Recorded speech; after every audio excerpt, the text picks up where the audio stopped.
ताज्या बातम्या आणि जाहिरातींसाठी महाराष्ट्र न्यूज चॅनलला सबस्क्राईब करा आणि बेल आयकॉन प्रेस करायला विसरू नका।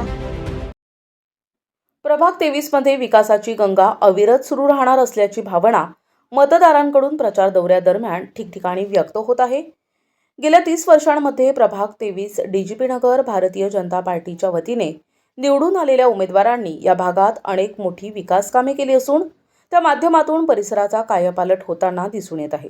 त्यामुळे हा विकास अविरतपणे सुरू राहण्यासाठी कोणत्याही परिस्थितीत भारतीय जनता पार्टीच्या चारही उमेदवारांना निवडून देण्यासाठी मतदारांनी प्रयत्न केल्याचं दिसून येत आहे। प्रभाग 23 मधील उमेदवार संध्याताई कुलकर्णी, चंद्रकांत खोडे, रुपाली निकुळे, मंगला नन्नावरे तसेच डीजीपी नगर येथे माजी महापौर सतीश नाना कुलकर्णी यांच्या माध्यमातून डीजीपी नगर येथे आसन व्यवस्था, भव्य क्रीडांगण, अभ्यासिका, जॉगिंग ट्रॅक, पिण्याच्या पाण्याच्या पाईपलाईन, उद्यानांची निर्मिती, कॉलनी रस्त्यांचे रुंदीकरण, काँक्रिटीकरण आणि डांबरीकरण, समाज मंदिरांची आणि सभा मंडपांची उभारणी अशा प्रकारचे विविध विकास कामे प्रभागात करण्यात आली असून 23 मधील नागरिक उमेदवारांचं औक्षण करत समाधान असल्याची भावना व्यक्त करत आहेत।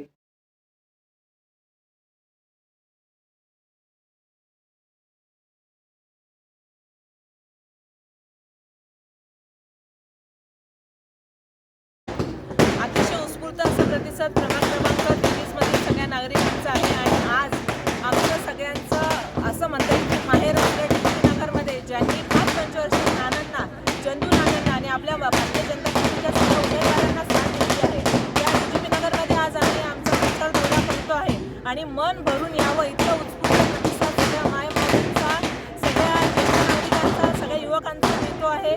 खरोखर जी विकासाची गंगा प्रभागात आणलेली आहे त्याचाच हा परिपाक असावा असं मला वाटतं। मी खरोखर अगदी खूप मला भावनावर झालेली आहे सगळ्यांचा जो प्रचंड प्रतिसाद मिळतो आहे आणि मला नक्की विघ्नहर्त्याच्या कृपेने आम्ही सगळे प्रचंड मतांनी निवडून येतील असं आम्हाला सगळ्यांना विघ्नहर्त्याचा आशीर्वाद मिळावा अशी मी क्रमांक 23 मधील डीजीपी नगर येथे प्रचार फेरी चालू आहे। रात्रीचे 8 वाजले आहे। तुम्ही तुमचा कॅमेरा फिरवा। ह्या ठिकाणी घराघरातून औक्षण केल्या जात आहे, रांगोळी काढलेली आहे। सतीश नानांच्या 25 वर्षात केलेल्या कामाची ही पावती आहे। आमच्या चौघांनाही प्रचंड बहुमताने विजयी करून द्यायचा जसा त्यानं मतदारांनी चंगही बांधलेला आहे। त्यामुळे आम्ही एकदम या ठिकाणी हे आहोत की डीजीपी नगरमधील 100% मतदान हे भारतीय जनता पार्टीला होईल। आम्ही चारही उमेदवार प्रचंड बहुमताने निवडून अशी आम्हाला अपेक्षा आहे।